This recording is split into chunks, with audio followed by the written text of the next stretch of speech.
I just want to tell you I'm a serial entrepreneur, youth worker, media maker, and just keep on taking a look at where the world needs me and where I should be next, and I seem to go there and do it. So I've just been led here to work with all of you, and I'm just really honored.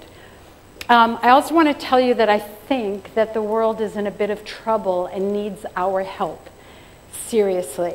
So in a second, right now, I just want you to look around the room at each other. Just turn around, look at each other, check out who's here.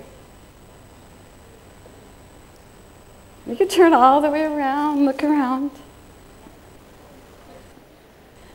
Okay, a lot of times we're not even aware of who's even in the room with us, who's sitting here, right here and now. Another thing I want to start with is just really being quiet for a minute and listening to the room.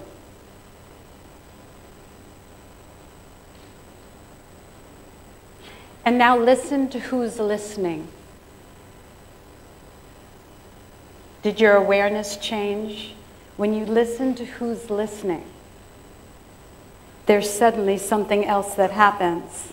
So I have learned after many, many years of working in prisons and with young people in Appalachia and in Iraq and Iran and all over the world, that really when you feel, when you give form to feeling, do things change.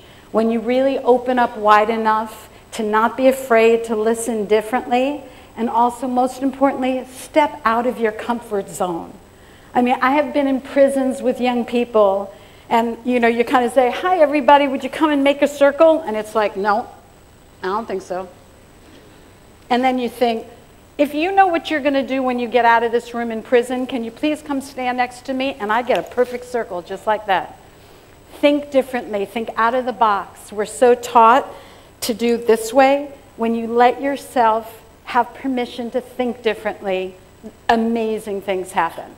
So my story first is founding the group, the City Kids Foundation. After working in prisons and doing conflict resolution through drama, I ended up deciding that unless I had young people from all different backgrounds in the room, so I got kids from Harlem, kids from Chinatown, kids that were going to Harvard, kids that were taking everybody out the back door, and I put them in one room and I said, let's work together, let's think together, let's produce together, and engage them. And one thing that someone told me, if you think of your brain as feathers, and a wind comes, and when it blows it up, it resettles in a new way of seeing. Now just think about that. Something happened to a group, and you're seeing differently. So how do we do that with each other, and how do we feel each other differently? And City Kids now is almost 30 years old, and you know, kids go to college with a white kid going to college with a black person in a picture, and they say, who's that? He goes, that's my brother. No, really, who is that? No, that's my brother. Because we felt each other, we met each other, and we crossed boundaries. So that has always been my question, is how do you really bring people together? And all of a sudden, I was able to get a Rockefeller Fellowship. I had 3 babies at home, and I went to South Africa. I worked with Mandela. I sat down, and I said, hi, I'm Laurie. It's the first time I've sat down in 18 years. I never sat down with a group of adults that weren't kids. And I learned so much about issues of globalization. But one of the things that changed my life, I showed somebody, I was in Cape Town, showed them my little City Kid tape. I saw a tape, and it had a person in Soweto in South Africa at nighttime with a TV set talking to a group of kids in Philadelphia. And they were going, oh my God, what kind of dances you do? Can you show us? And the kids were doing the Macarena, and the kids in Africa were doing a dance. And I was like, you could do two-way television? Are you kidding me? You could do this? So I ran back to America like I had the Holy Grail. I thought I did. And I said, look, you could do two-way television. We could bring people together from all different backgrounds. And do you know what the Americans said? Americans aren't interested in any of that. And then the World Trade Center fell down. And I did have the Holy Grail in my hand. So we called it Chat the Planet. And like any innovator, you have to have an idea, think completely differently, and be passionate and never take the word no as a possibility. No is not in your language. If the doors are locked, climb out the windows. You know, go figure out how to make it happen. So I got lucky. I met the woman that created Barney the purple dinosaur. And she said, Laurie, I tune into 2-year-olds. You know that purple dinosaur that sings? Did you ever see Barney? It's a big American, yeah, Barney. So I met Cheryl, who created Barney, and she gave me $1 million to create Chap the Planet. So we went to work, and we connected a group of young people in South Africa to America, in Jordan to America, in Australia. And it was really about how do you experience and feel worlds outside your own? How do you really, really, truly get to know each other? And can you really have a dialogue on television? And you know, it was before the internet. This is going back a while. We had ISDN lines, satellites. Satellites were expensive. It was like clicking $300 a minute. There wasn't the technology that there is now. But my God, we made a television series that aired in, I don't know how many countries, let's see. Yeah, the concept was, what if everyone knew everyone? And we aired in 290 million households all around, got MTVU involved. And the concept was, how do you reach young people 15 to 25 in authentic, unscripted material? And I want to tell you one of the stories before I show you a clip that changed my life. We had a group in Jordan and a group in America. And the opening of the show, and this is through the satellites, a young kid says, my grandmother was killed by an Israeli soldier, and she was just trying to save a 5-year-old. And in America, a young person said, well, yo, man, my brother, he's in Kuwait. And every time the door opens, I think he's going to blow up. And you know what happened? Humanity walked in the room. There was this quietness in 2 different locations across the world, and something was felt differently. I'll show you what happened in Iraq. You could show the clip now.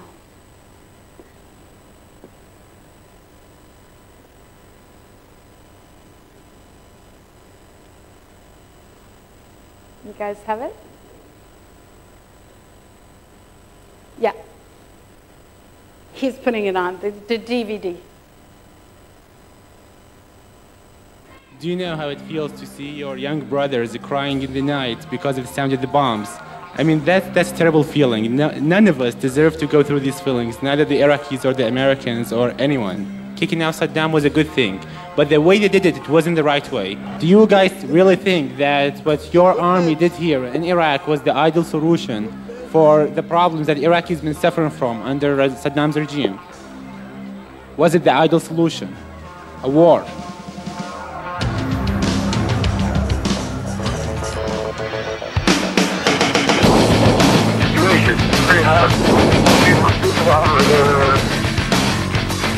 We just hear promises. Now we are without electricity. We are living just like another century. Has the war affected your lives? Compared to your life, our life hasn't really changed. And for that reason, we don't, I don't know what to say. There wasn't supposed to be a war because you can't punish 26 million people for one person.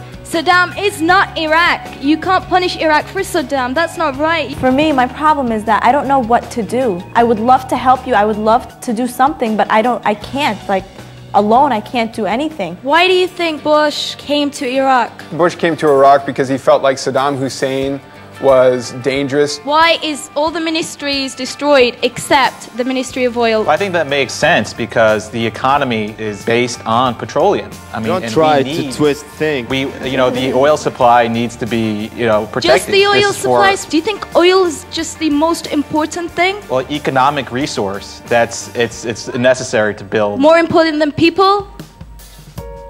Your cousin has been killed by these American soldiers.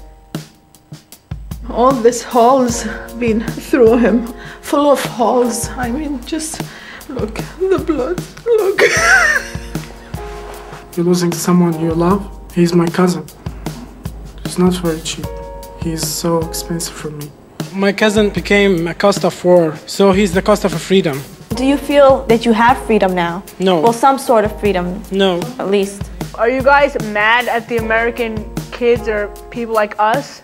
Do you hold us responsible? No, we're not, of course because you got nothing to do with this. You know, some guys are saying the war is over now. Only one side of the war was over. It's a war of bombs. The civilian war just started now. Here in America, because we're not suffering like you guys, it's very easy to forget the huge suffering that you went through. And even I forgot the huge suffering that you guys went through. And I want to say I apologize. We said that this is a bridge from Baghdad to New York. What are you going to do to help us to build this country? What are we going to do together?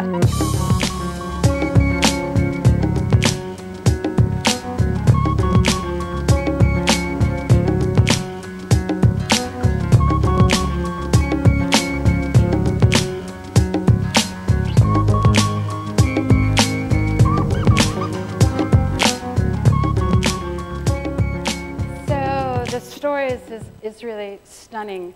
You know the one guy who said, I apologize to you? He was like, let's bomb them in the beginning. I just think we should bomb them. Then he started flirting with the girl that was pretty, the J-Lo looking girl. And, and he's going like, oh, I think your hair looks so nice. I thought there was no electricity. It's like, you gotta be kidding. But you know what? That's where it began. It began because we met each other. Now this group met each other right when it started. We started bombing, like the week before. And they literally changed. We also went for MTV to Kent State, Ohio, and University of Baghdad. Now, mind you, then they met a week later. Now, imagine, because they met while the war was going on, imagine these American kids. Wasn't there a different experience going on of their friends there? They were all of a sudden concerned. They were feeling something. Talk about empathy. Using media to feel what someone else is going through, it is stunning. Now, the other thing about us as producers, we didn't know the people we were producing with. We met them online. They were young Iraqi, Baghdad filmmakers that have now become my dearest friends. And we have won awards with them. But for 2.5 years, they were our teams across the world that we did not meet, except co-producing. So we produced this series together, and then suddenly we're seeing that everyone was deciding in Baghdad, should I stay or should I go? So we decided to do a new television show, should I stay or should I go? Went out to Hollywood to try to sell it. Nobody would touch it. And I even brought some of the Iraqi producers back with me. And, you know, it's funny, they came out and they were like, oh my gosh, that's like Die Hard, happened there. And their references were all the American films, you know, so they're in Hollywood. And even the custom agents weren't sure whether they should let them in. Like, well, we're at war with Iraq. Oh no, we're on your side. Oh yeah, come on in. It was very bizarre. No one knew how to even treat these young people that were coming into our country. So we could not sell these shows anywhere. No one would touch it. American policymakers, American producers, heads of network were meeting the Iraqis and saying, I just want to tell you, I'm really sorry there's a war in your country, but I can't put it on TV because it won't be rating, it won't have ratings. It won't have ratings? Nobody was saying that the life of the everyday Iraqi was the greatest untold story of the war. And that's what we were doing. So we created the concept called Hometown Baghdad. We took 3 young Iraqis, we followed them for 3.5 months, we lived with them, their houses were bombed in the night, we relocated together, and across the world we created a TV show that won 3 Webbies, was the head of Nightline on every news in the world, on the Today Show, all because these young people took risks in their lives to show you their workings. And I know our time is going, so I want to show you that last bit. This is a piece from Hometown Baghdad, and what you will get is, yeah, I was saying that it was everywhere. And this is what also changed my life. A young person from San Francisco called my office and he said, You know the guy Saif in the show? I want to go visit him. And he went to Syria and lived on his couch that summer. Imagine that media could do that with each other. So here is a piece of, and I hope this works, Hometown Baghdad. Oh, come on.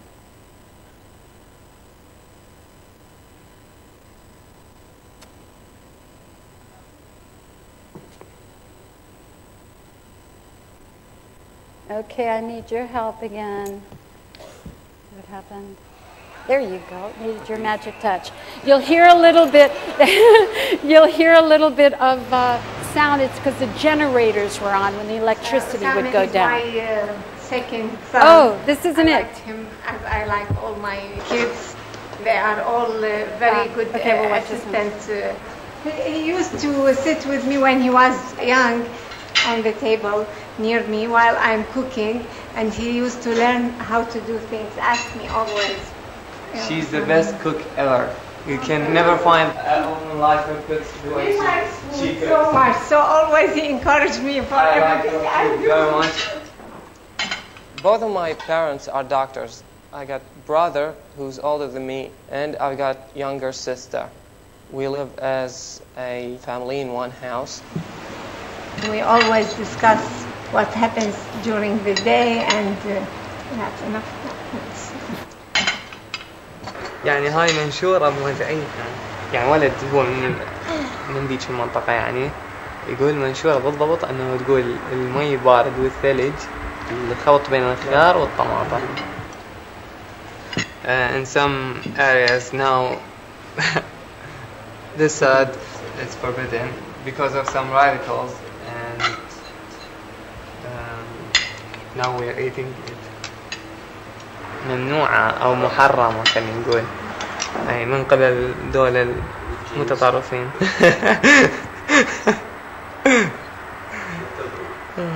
كافر يمكن خارج عن الدين الإسلامي.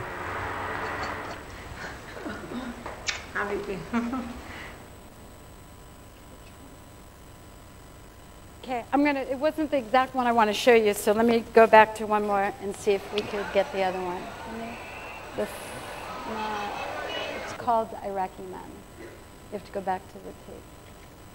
But what happened from that is 3 million people started following the lives of these everyday Iraqis. We released it Monday, Wednesday, and Friday. And when we could not, I was pushing to try to sell this on TV. A board member said to me, stop pushing, create a pull. So we said, I went to my staff, I said, guess what? No more TV show, we're going to do 38 short webisodes, Monday, Wednesdays, Fridays. We're going to release them. We're going to get Huffington Post against Salon.com, 24 hours exclusive. And then we went to 150 bloggers. So on the marketing of this, the whole thing blew up because all of a sudden, everyone was watching what is happening to the lives of these people, and they felt connected. And that was the heart of empathy, a heart of really caring, because I saw what you were living through during this time called war. We got it? We'll try this. If this is an Iraqi man, then please be it.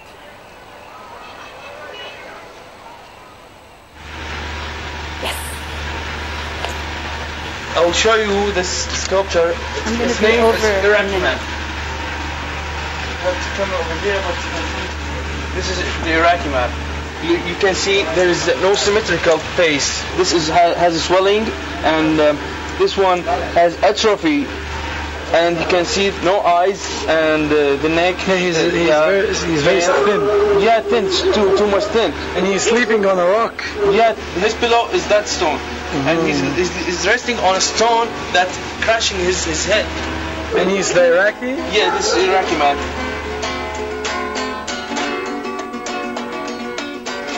My father had many hobbies, and he made many sculptures. And it's around him. Always he's fixing his garden, and it's a field of work that doesn't finish yet.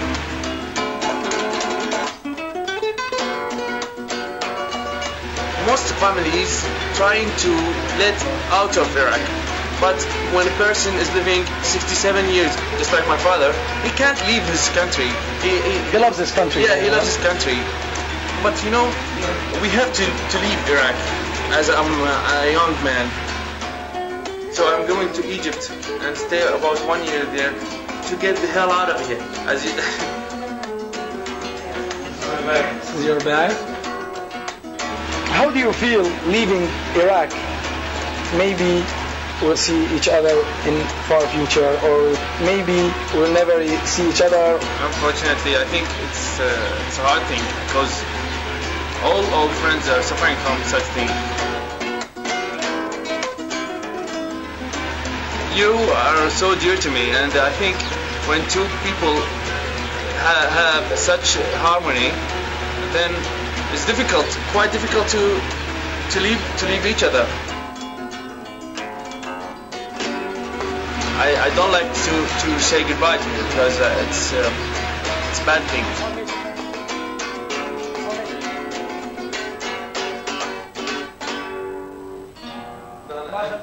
Yeah, we have knew many girls from this song. اشوفك على خير. لا بس والله بصراحه يعني صدق تضحك بس لا نشاور بس لا احنا وين مسوي نشاور؟ ما ادري بجهنم حبيبي يلا يلا سلام.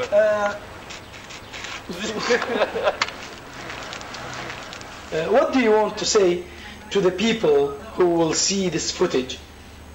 All people in the world have been created by God. We are breathing the same air and drinking the same, no, I think not the same water. Anyway, I just want chance. And many people here just want only a simple chance to improve themselves. Thank you.